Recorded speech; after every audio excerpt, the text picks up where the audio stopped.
चलो बच्चे लोग, आज हम लोग कंडक्टेंस ऑफ इलेक्ट्रोलाइटिक सॉल्यूशंस के अंदर पढ़ने जा रहे हैं। सबसे पहला कंडक्टर्स क्या होता है। तो कंडक्टर्स तो लगभग सारे बच्चों को पता होता है। कंडक्टर्स क्या होता है, क्या बोलते हैं, substance which allow electricity to pass through them is called conductors. लिखो, substances which allow electricity to pass through them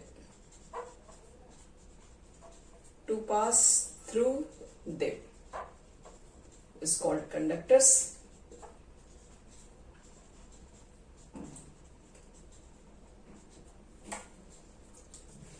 यानी किसी भी सब्सटेंस को अगर हम लोग इलेक्ट्रिसिटी पास कर सकते हैं तो उसको क्या बोलते हैं, उसको बोलते हैं कंडक्टर्स। और सेम हमारे पास क्या होता है, एक insulator.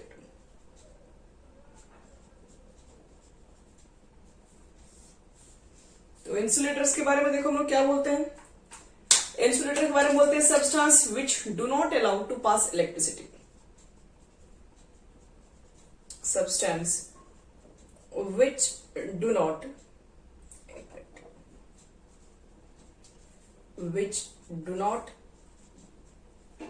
allow to pass electricity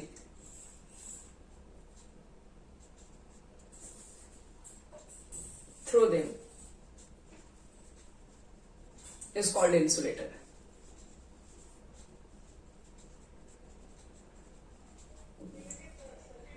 जिससे होकर इलेक्ट्रिसिटी पास नहीं किया जाए वो होता है हमारा इंसुलेटर्स। चलो, अब इसके बाद हम लोग क्या करेंगे, इसमें कुछ कुछ टॉपिक को समझते हैं। जैसे कि रेजिस्टेंस क्या होता है, ओम्स लॉ क्या है, कंडक्टेंस किसे कहते हैं। तो ये सब छोटी छोटी टॉपिक को समझते हैं। ये सब चीजें तुम लोग पहले भी जानते हैं, फिजिक्स वगैरह में थोड़ा बहुत तो आइडिया रहता है ये सबको। चलो लिखिए, रेजिस्टेंस क्या होता है। Resistance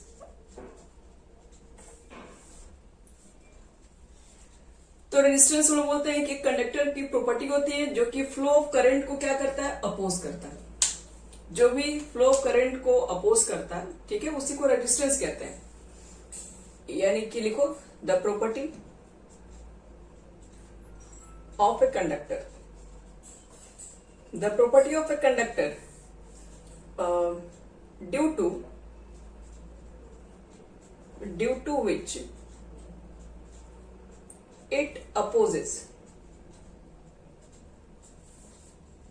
due to which it opposes the flow of current. The flow of current through it is called resistance.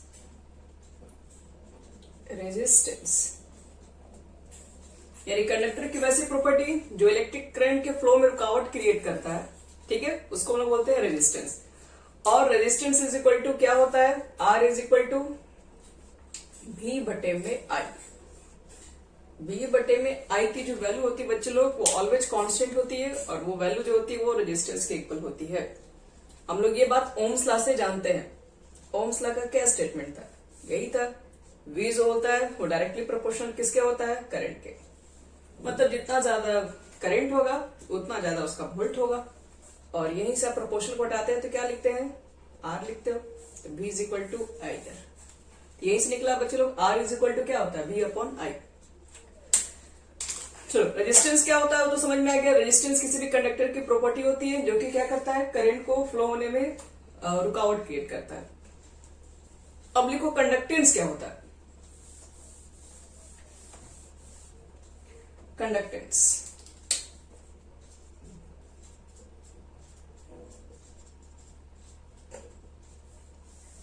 तो कंडक्टेंस को हम लोग बोलते हैं शॉर्टकट में the reciprocal of the electrical resistance.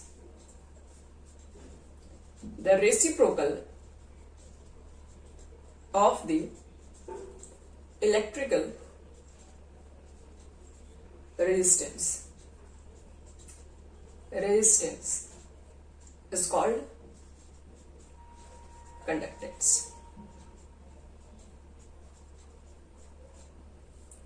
It is denoted by G star. अब बहुत बार आदमी इसको कंडक्टेंस को C से ही रिप्रेजेंट कर देता है।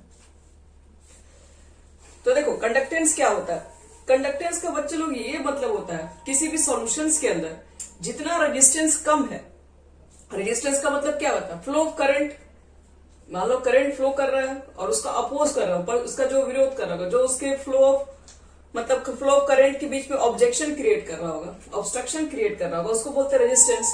और जितना कम ऑब्स्ट्रक्शन क्रिएट होगा उसको अच्छा कंडक्टेंस मानेंगे हम लोग। तो यही बोलते हैं कि रेसिप्रोकल ऑफ रेजिस्टेंस, जितना कम रेजिस्टेंस होगा तो उस सॉल्यूशन का हाई कंडक्टेंस माना जाएगा। तो reciprocal of resistance is called conductance, यानी कि Z इज इक्वल टू होता है बच्चे लोग 1/R। C लिख दो 1/R। रेजिस्टेंस कम, कंडक्टेंस अच्छा, रेजिस्टेंस ज्यादा, कंडक्टेंस कम। SI यूनिट क्या होगा, the SI unit of conductance. तो रेजिस्टेंस का बच्चे लोग ओम लिखते हो, तो कंडक्टेंस का क्या लिखोगे, ओम को भेज दो ऊपर, ओम इनवर्स, या फिर उसको MHO मो, या फिर उसको बोलते हैं सीमेन, बोलते हैं SIEMEN, सीमेंस। ये तीनों इसी का यूनिट है, ध्यान रखना, चाहे आप ओम इनवर्स बोलो, मोह बोलो या फिर सीमेन बोलो। यानी किसी भी सॉल्यूशंस के अंदर अगर रेजिस्टेंस, सॉल्यूशन किसी भी इलेक्ट्रोलाइटिक सॉल्यूशन के अंदर अगर रेजिस्टेंस कम है तो इसका मतलब है उसकी कंडक्टेंस हाई होगी। अब देखो स्पेसिफिक कंडक्टिविटी क्या होता है, स्पेसिफिक कंडक्टिविटी नहीं, स्पेसिफिक कंडक्टिविटी। स्पेसिफिक कंडक्टिविटी को डिफाइन करने से पहले एक शॉर्टकट कंडक्टिविटी भी आप जानिए, इसी को कंडक्टिविटी भी बोलते हैं। तो क्या होता है ये, तो इसको समझने से पहले हमें दो चीज के बारे में पता होना चाहिए। क्या, देखो, it is observe that, it is observed that, हम लोग ने ये ऑब्जर्व किया है कि, क्या ऑब्जर्व किया है, आर ऑफ ए कंडक्टर। अगर आपके पास कोई भी कंडक्टर है बच्चे लोग, तो उसका जो रेजिस्टेंस है वो दो बातों पर डिपेंड करती है। ऐसे तो चार बातों पर डिपेंड है, लेकिन हम लोग मेनली दो ही बातों को भी जरूरत है। क्या, तो डायरेक्टली प्रोपोर्शनल होती है, directly proportional to its length. यानी कि जो रेजिस्टेंस होती है वो डायरेक्टली प्रोपोर्शनल होती है लेंथ। लेंथ बच्चे लोग जितना बड़ा होगा हाई रेजिस्टेंस होगा। B, inversely proportional, inversely proportional किसके होता है, तो to its area of cross section. ये सब चीजें बच्चे लोग 10th क्लास वगैरह फिजिक्स में पढ़ते रहते हैं, ये सब चीजें कुछ नया नहीं है। मतलब जितना ज्यादा बच्चे लोग एरिया ज्यादा होगा, एरिया अगर हाई होगा तो उसका रेजिस्टेंस क्या होगा, कम हो जाएगा।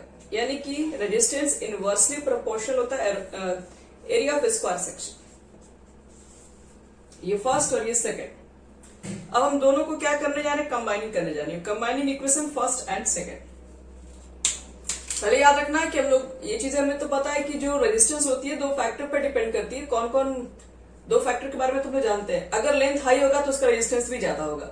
मतलब अगर लंबे समय तक करंट को फ्लो करवाना है तो उसमें ज्यादा रेजिस्टेंस को झेलना पड़ेगा, इसलिए दोनों डायरेक्टली प्रोपोर्शनल होता है। इनवर्सली प्रोपोर्शनल का मतलब क्या होता है, जितना ज्यादा एरिया ऑफ क्रॉस सेक्शन लेंगे उतना ही कम उसमें रेजिस्टेंस बनेगा। अब दोनों को कंबाइन करने के बाद देखो हम लोग क्या ऑब्जर्व करेंगे, लिखेंगे combine equation first and second, we get combining equation first and second we get first second को कंबाइन कर दो तो R प्रोपोर्शनल ऊपर से हो गया लेंथ और नीचे से हो गया एरिया। ऊपर से यहां लेंथ मिलेगा, इसी को कंबाइन करोगे तो नीचे एरिया मिल जाएगा, यानी R proportional L by A। अगर हम यहाँ पे प्रोपोर्शनल लाएंगे तो कांस्टेंट लिखते हैं, जिसको रो बोलते हैं हम लोग है। और इस कांस्टेंट के लिए अगर मुझे डेफिनेशन चाहिए पहले लिख दे रहे हैं वेयर ये आपका रो है,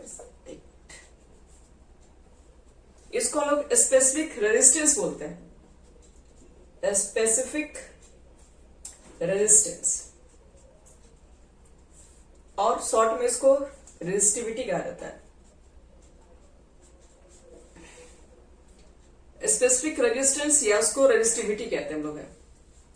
और अगर हम पुट कर दें इसका, अगर मुझे डेफिनेशन पूछ दीजिए रेजिस्टिविटी होती क्या है, तो अगर length is equal to 1 centimetre put कर दें और एरिया ऑफ भी 1 सेंटीमीटर स्क्वायर रख दें, तो ये 1 पुट करोगे, ये 1 पुट करोगे, तो आर इज इक्वल टू क्या हो जाएगा, आर इज इक्वल टू रो हो जाएगा। तो आर इज इक्वल टू रो हो गया, तो रो की डेफिनेशन क्या लिख सकते हैं, तो रो की डेफिनेशन में लिख सकते हैं कि resistivity is defined as the resistance of any conductor. ये दोनों आपस में इक्वल है, तो रेजिस्टिविटी को क्या कंडक्टर के सॉरी रेजिस्टेंस के इक्वल बोल रहे हैं, यानी कि resistivity is defined as the resistance of a conductor whose length 1 centimeter and area of cross section is 1 centimeter square। तो चलो इसके लिए डेफिनेशन लिखते हैं, क्या लिख सकते हैं रेजिस्टिविटी की डेफिनेशन। रेजिस्टिविटी की डेफिनेशन समझेंगे और फिर हमारा डिफाइन होगा स्पेसिफिक कंडक्टिविटी। तो सिंपल लिखो रेजिस्टिविटी क्या है, resistivity is defined as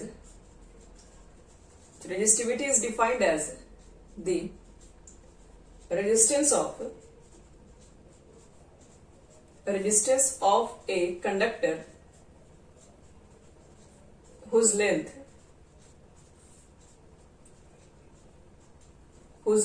is 1 centimeter and area of cross section is 1 centimeter square। that is length 1 है, एरिया इतना है, तो वॉल्यूम कितना हो जाएगा, तो बोल सकते हो कि it is the resistance of 1 centimeter cube of the conductors।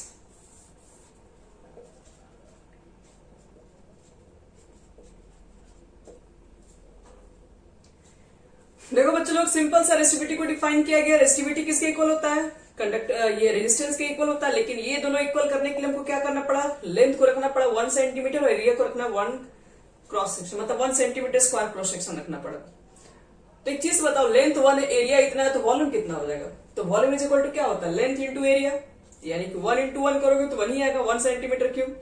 या तो आप बोल सकते हैं जिसका length 1 centimetre, area of cross section 1 centimetre square हो, या फिर इसको ऐसे भी बोल सकते हो कि 1 सेंटीमीटर क्यूब का जो भी कंडक्टेंस होगा उसी को बोलते हैं स्पेसिफिक कंडक्टिविटी।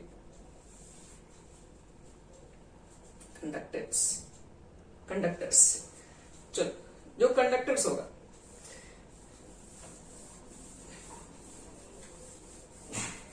अब लिख लेते हैं इसकी एसआई यूनिट क्या होगी। तो हमने अभी कुछ देर पहले देखा R is equal to rho L upon A. यहां से आप रो की वैल्यू को फाइंड करोगे तो आर ए अपॉन एल हो जाएगा। अब आर के लिए लिखते हैं हम लोग ओम, एरिया के लिए सेंटीमीटर स्क्वायर। आप अगर एसआई में लिखना चाहते हो तो मीटर स्क्वायर लिख देना, ये भी मीटर, मीटर मीटर कट गया, ओम मीटर। ये एरिया ऑफ ये आपका हो जाएगा रेजिस्टिविटी का एसआई यूनिट ओम मीटर। चलो अब बात करते हैं स्पेसिफिक कंडक्टेंस। अब यही हम लोग इसकी डिफिनेशन को कवर कर लेंगे। स्पेसिफिक कंडक्टेंस या सिंपली इसको कंडक्टिविटी भी बोलते हैं। तो लिखो द रेसिप्रोकल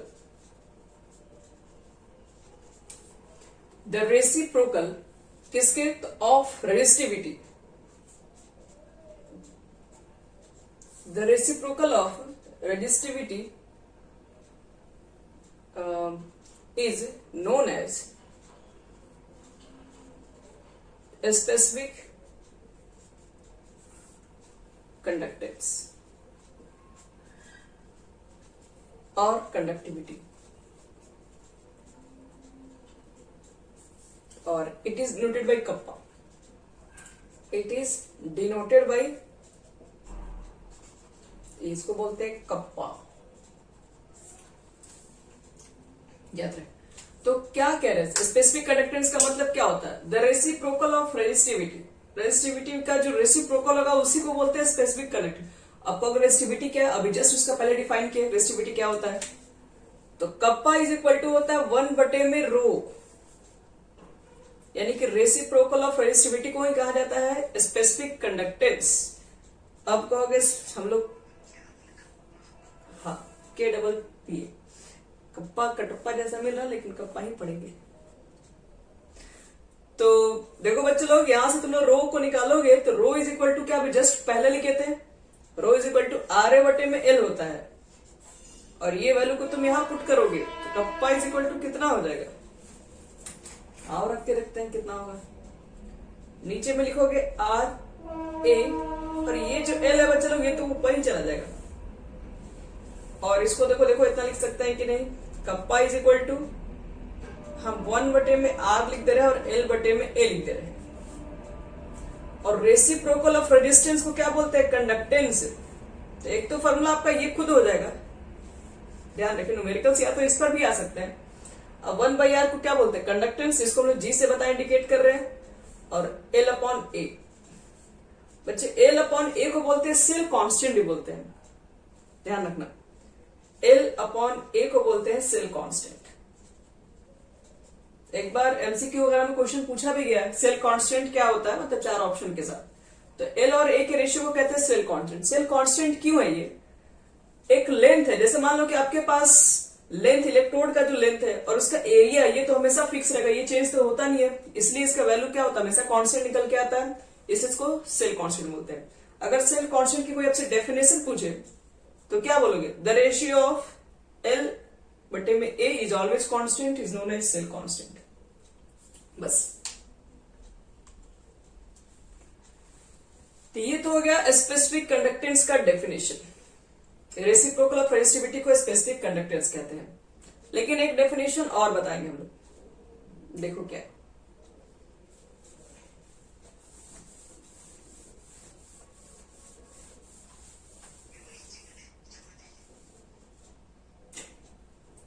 यहां पर कप्पा इज इक्वल टू क्या था, ये तो सही था, ये 1, यही तो था, यहां तक हो गया था ना।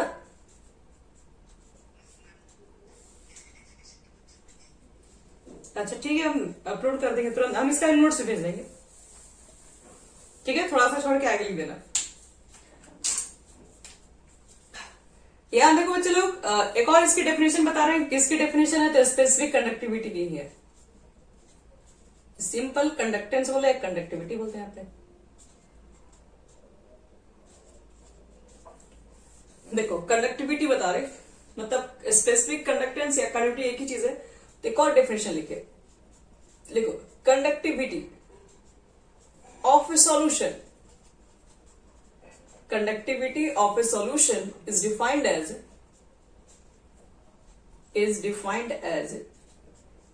the conductance of a solution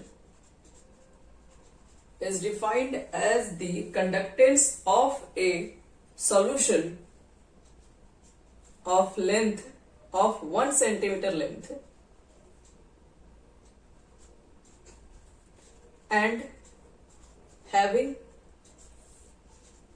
area of 1 centimeter square as the cross section, as the 1 centimeter, having area of 1 centimeter square cross section, या फिर ऐसे ही बोल सकते हैं, conductance of 1 centimeter cube of the solution of electrolyte।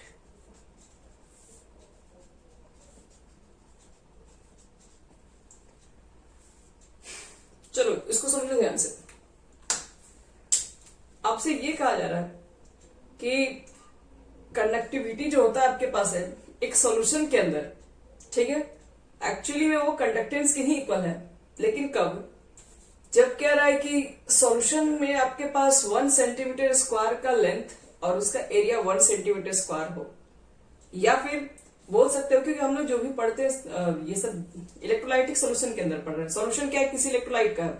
अब किसी electrolyte का solution के बारे में बात करोगे तो या तो उसके अंदर इलेक्ट्रोड आप जो बता रहे सेंटीमीटर क्या है, ये लेंथ है। लेंथ किसका लेंथ है, तो ये लेंथ आपका इलेक्ट्रोड का होगा। इसमें 2 इलेक्ट्रोड के बीच के डिस्टेंस का लेंथ होता है, और area of cross section 2 electrode के बीच का जो एरिया कवर होता है उसको हम लोग लेके चलते हैं। या तो इस डिफरेंशियल को कवर करो, या तो आप इलेक्ट्रोड के बीच में डिस्टेंस और एरिया निकाल के उसका सीधे वॉल्यूम निकाल दो। तो इसलिए हम लोग क्या बोलते हैं, conductance of 1 centimetre cube of the solution. 1 centimetre cube का जो वॉल्यूम आपके पास है, ठीक है, उसमें जितना सॉल्यूशन प्रेजेंट है और उसका जो भी आप कंडक्टेंस निकालेंगे उससे कितना कंडक्टेंस हो रहा है, तो उसी को हम लोग बोलते हैं सिंपली कंडक्टिविटी। यानी 1 सेंटीमीटर क्यूब का सॉल्यूशन के अंदर 1 सेंटीमीटर क्यूब का इलेक्ट्रोलाइटिक सॉल्यूशन है, उससे जितना भी कंडक्टेंस क्रिएट किया जा सकता है उसको बोलते हैं कंडक्टिविटी। चलो इसके ऊपर भी आगे भी चर्चा होगा। अब देखते हैं इसका एसआई यूनिट क्या होगा। एसआई यूनिट, तो फॉर्मूला हमारा क्या था, कप्पा इज इक्वल टू था 1/r L/A। तो कप्पा को यही रखिए। आर का होता है बच्चे लोग ओम, लेंथ का होता है मीटर, एरिया का होता है metre square, 1 metre metre cut गया, ओम मीटर हुआ। ऊपर में जो तो ohm inverse metre inverse, ohm inverse को बोला गया है मो में लिख दो या सीमेन में लिख दो। तो ये हमारा हो गया SI unit of specific conductance. चलो अब देखते हैं कि मोलर कंडक्टेंस क्या होता है, फिर इक्विवेलेंट कंडक्टेंस क्या होता है, और उसके बाद ये हमारा हो जाएगा topic complete.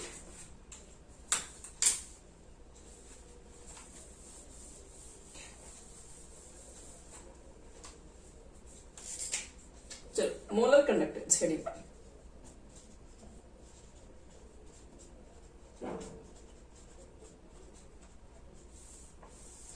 Molar conductance exam में बहुत बार क्वेश्चन पूछ चुका है, याद रखना है, बोर्ड के एग्जाम में ज्यादातर ऐसा क्वेश्चन पूछे जाते हैं। मोलर कंडक्टेंस क्या है, लिखिए the conductance of 1 mole of electrolytic solution. The conductance of 1 mole of electrolytic solution is called molar conductance. Is called molar conductance. Full stop. It is denoted by lambda. देख लो बच्चे लोग, यही हमारा molar conductance है। यानी कि conductance of 1 mole of electrolytic solution, आपके पास electrolytic solution का 1 मोल प्रेजेंट होना चाहिए, और 1 मोल इलेक्ट्रोलाइटिक सॉल्यूशन का जो भी कंडक्टेंस आएगा उसको बोलते हैं मोलर कंडक्टेंस। आप इसको थोड़ा डिटेल में भी समझते हैं। ये इस तरीके से लिखा गया, ये लेमडा जैसा दिख रहा है पर पूरा लेमडा नहीं है, इसी को बोलते हैं मोलर कंडक्टेंस। ये कंडक्टेंस के लिए रिप्रेजेंट किया गया।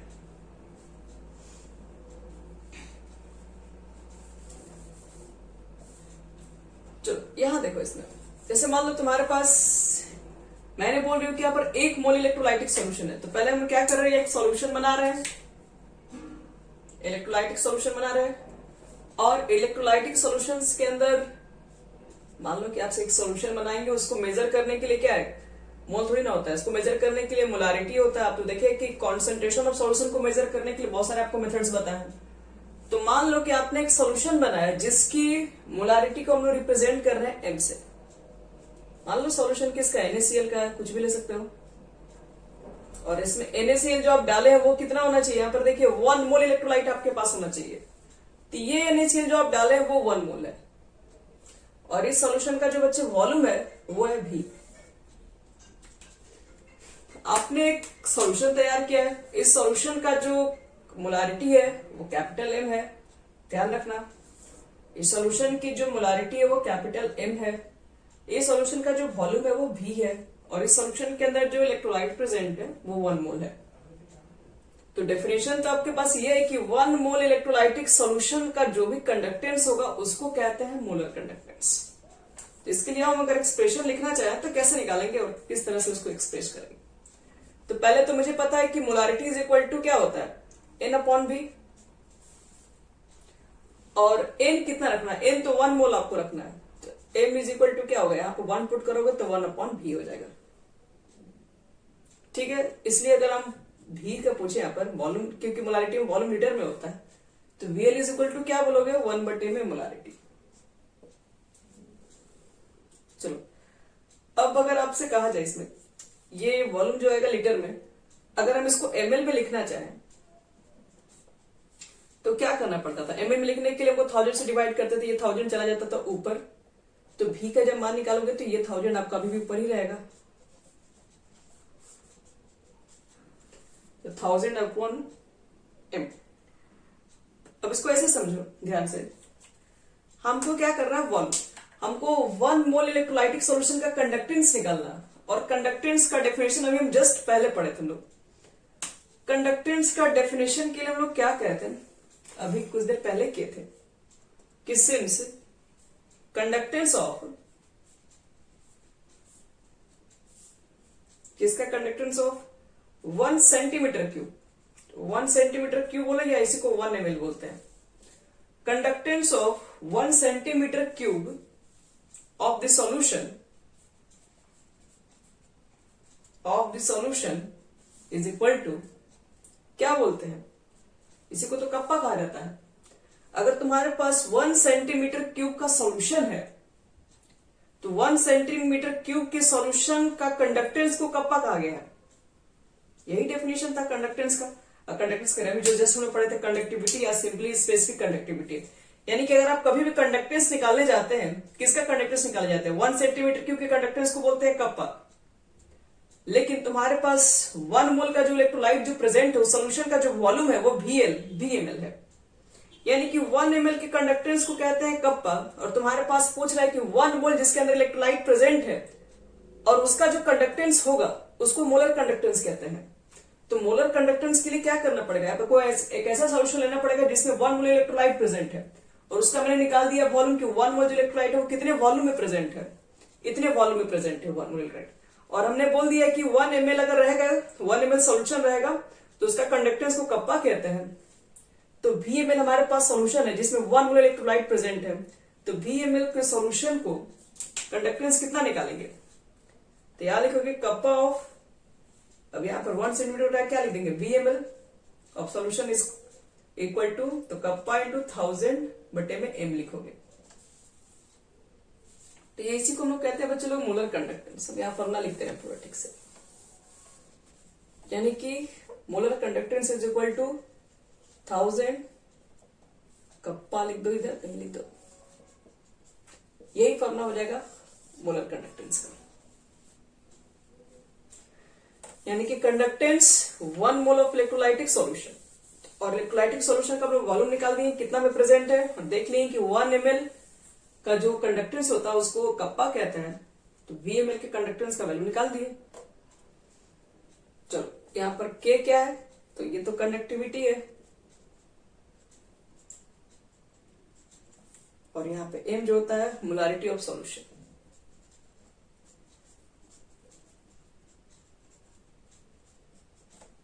मोलर कंडक्टेंस हमारा हो गया कंप्लीट। अब एक लास्ट है इक्विवेलेंट कंडक्टेंस।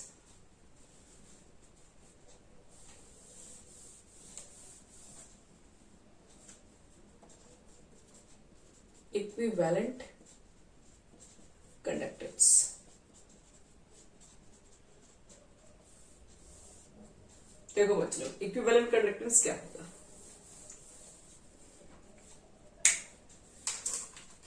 तो लिखिए the conductance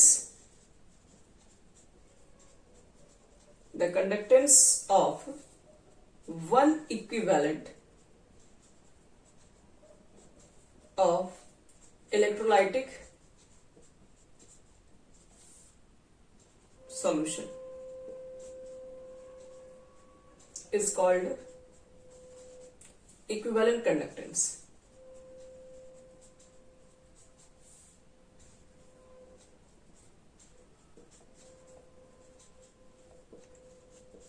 it is denoted by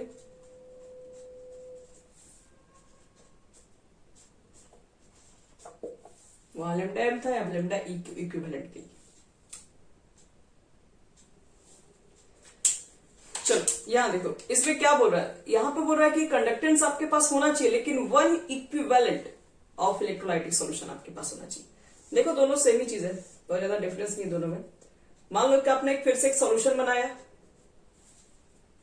इस सॉल्यूशन के लिए हम लोग ले लेते हैं नॉर्मलिटी को, एन से इंडिकेट कर रहे हैं, और इसके अंदर जो मान लो मैंने NaCl का सॉल्यूशन बनाया और NaCl का जो अमाउंट है वो वन इक्विवेलेंट है, वन इक्विवेलेंट इलेक्ट्रोलाइटिक सॉल्यूशन है, और इसका जो वॉल्यूम है फिर से मान लेते हैं VmL का रहा है। VmL का वॉल्यूम है, इलेक्ट्रोलाइट जो NaCl का डाला है उसका इक्विवेलेंट 1 है, और उसकी जो सॉल्यूशन की पूरी जो नॉर्मिटी है जो कि N से रिप्रेजेंट कर रही है, हम लोग नॉर्मिटी के अंदर पढ़ चुके हैं ये सब सारी चीजें। तो नॉर्मिटी की डेफिनेशन क्या होती है, तो नंबर ऑफ इक्विवेलेंट और बटे में volume of solution in litre, और नंबर ऑफ इक्विवेलेंट हमारे पास कितना है, ये तो 1 है, और VmL ये लीटर में है, VmL निकालेंगे तो ऊपर 1000 आ जाएगा, तो 1000 बटे में लिखते रहे N। और हमें एक बात अच्छी तरीके से पता है यहां पर है कि कंडक्टेंस अगर हम निकालेंगे, किसका कंडक्टेंस, ऑफ 1 ml का, 1 ml इलेक्ट्रोलाइटिक सॉल्यूशन का कंडक्टेंस अगर हम निकालेंगे, इसको कप्पा से इंडिकेट करते हैं, तो हमारे पास कंडक्टेंस कितना है VmL, तो कितना हो जाएगा कप्पा इंटू 1000 बटे में N। तो यही होता है बच्चे लोग फॉर्मूला इक्विवेलेंट कंडक्टेंस के लिए, लिख दे रहे फॉर्मूला यहाँ पे, equivalent conductance is equal to kappa into 1000 बटे में N। कप्पा के बारे में सबको मालूम है क्या है, ये तो कंडक्टिविटी है,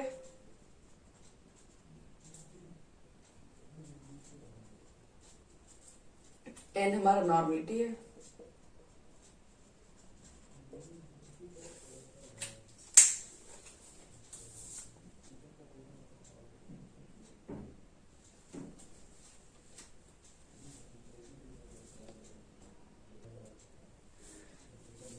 चलो बच्चों देखो, इसमें इसके SI यूनिट हम लोग मोलर कंडक्टेंस और स्पेसिफिक कर रही है, इक्विवेलेंट कंडक्टेंस के लिए क्या लिख सकते हैं SI यूनिट। पहले मोलर कंडक्टिविटी के ऊपर बात करेंगे।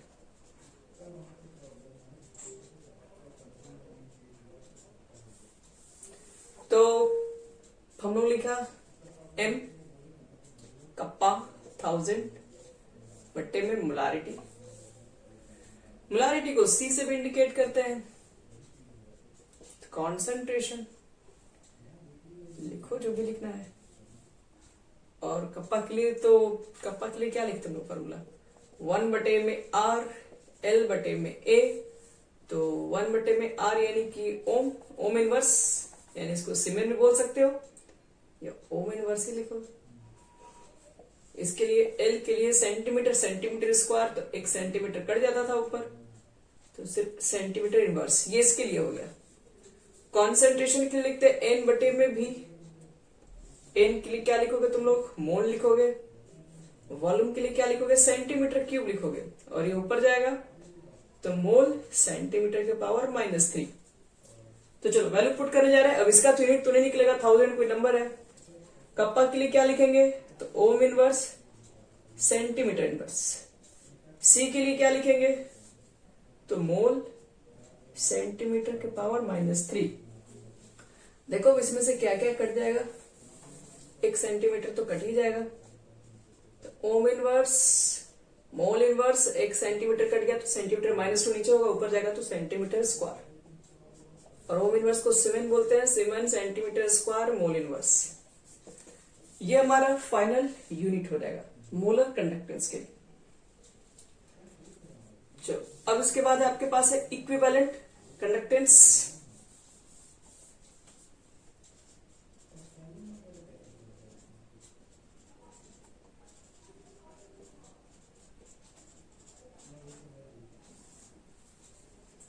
तो इक्विवेलेंट अगर कंडक्टेंस के ऊपर हम बात करें इसमें, तो फॉर्मूला में ज्यादा का डिफरेंस नहीं है, यहाँ पर इक्यू लिख देते हैं, यहाँ पर कप्पा लिखेंगे और इंटू 1000 में नॉर्मलिटी।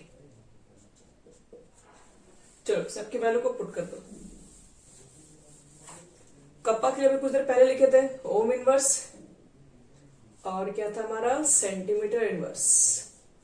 और बच्चे लोग नॉर्मलिटी, तो नॉर्मलिटी के लिए हम लोग क्या लिखते हैं, तो नॉर्मलिटी के लिए इक्विवेलेंट लिखते हैं, क्योंकि नंबर ऑफ इक्विवेलेंट बटे में volume of solution in litre. Litre का मतलब क्या हो गया, अब लीटर को आप कन्वर्ट करेंगे एमएल, एमएल के बाद आप उसको सेंटीमीटर क्यूब भी लिख सकते हैं। तो ये नीचे सेंटीमीटर क्यूब लिखने से अच्छा है तो इसको यहां लिख दो। तो ओम इनवर्स सेंटीमीटर स्क्वायर हो जाएगा, इक्विवेलेंट इनवर्स हो जाएगा। और ओम इनवर्स को हम लोग सीमेन भी बोल सकते हैं। तो ये आपका हो गया पूरा इक्विवेलेंट कंडक्टेंस के लिए एसआई यूनिट। और एक छोटा सा इस पे न्यूमेरिकल बना देना हम लोग।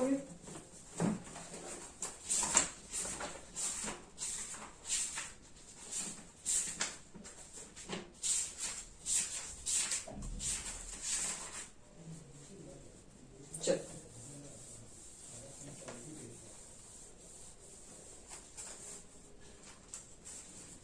देखो क्या क्वेश्चन एक लिख लो सब लोग। क्वेश्चन हम एक ले लेते हैं,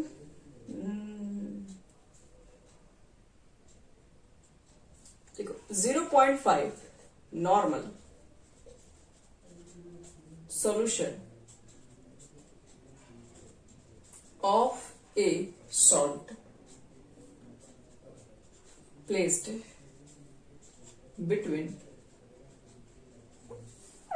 between two platinum electrode 2.0 centimeter apart and area of cross section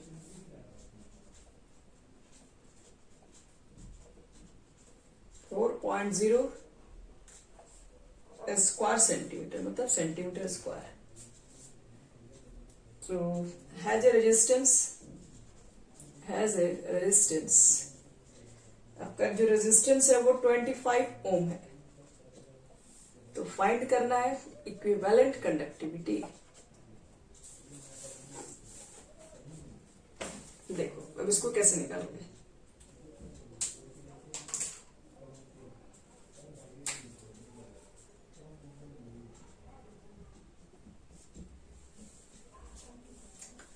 अच्छे से इसको हम समझते हैं। पहले इसमें क्या क्या गिवन है, क्या क्या निकालना है। पहले इक्विवेलेंट कंडक्टिविटी के लिए मुझे फॉर्मूला चाहिए, तो किसकी किसकी निकलना, कप्पा निकालना पड़ेगा 1000, तो खैर है एन। कप्पा और एन निकल गया तो फिर इक्विवेलेंट कंडक्टिविटी निकल जाएगा। 0.5 नॉर्मल, मतलब ये तो नॉर्मलिटी पहले से क्वेश्चन में दे रखा है। एन इज इक्वल टू है, यहां में गिवन लिख दे रहे हैं 0.5 नॉर्मल है, ठीक है। और फिर क्या कह रहा, सोल्यूशन प्लेस किया गया बिटवीन टू प्लैटिनम इलेक्ट्रोड के बीच का डिस्टेंस। आपको बताया था कि एल क्या होता है, दो इलेक्ट्रोड के बीच का डिस्टेंस, जो कि 2.0 सेंटीमीटर है। और जो सॉल्यूशन है उसका एरिया किसके अंदर है, तो 4.0 सेंटीमीटर स्क्वायर। और रेजिस्टेंस भी दिया हुआ है 25 ओम। तो देखिए नॉर्मलिटी आपके पास गिवन है, आपको चाहिए कप्पा। कप्पा निकल गया बच्चे लोग, तो वैल्यू पुट कर देंगे तो लैम्डा इक्यू मतलब इक्विवेलेंट कंडक्टिविटी आ जाएगा। तो कप्पा की वैल्यू कैसे निकालोगे, तो कप्पा इज इक्वल टू क्या होता है 1 बटे में आर, एल बटे में ए। और 1 बटे में आर बोले तो 25, एल का मान है 2, ए का मान है 4, यानी कि कट गया 1/2 हो गया और n 50 हो गया। अब 2 से ऊपर नीचे मल्टीप्लाई कर दो, यानी 2 बटे में 100 यानी कि 0.02, ये निकल गया हमारा कप्पा 0.02। कप्पा की यूनिट क्या थी, तो ओम इनवर्स सेंटीमीटर इनवर्स। तो देखो बच्चे लोग कप्पा निकल चुका है, नॉर्मलिटी आपके पास दिया हुआ, वैल्यू पुट कर दीजिए आंसर।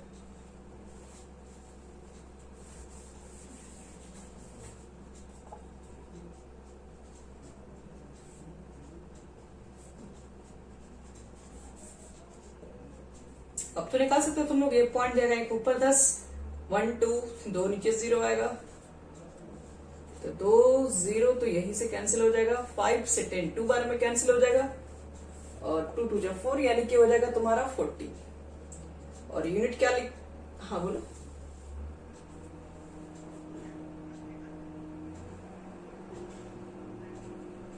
One by two,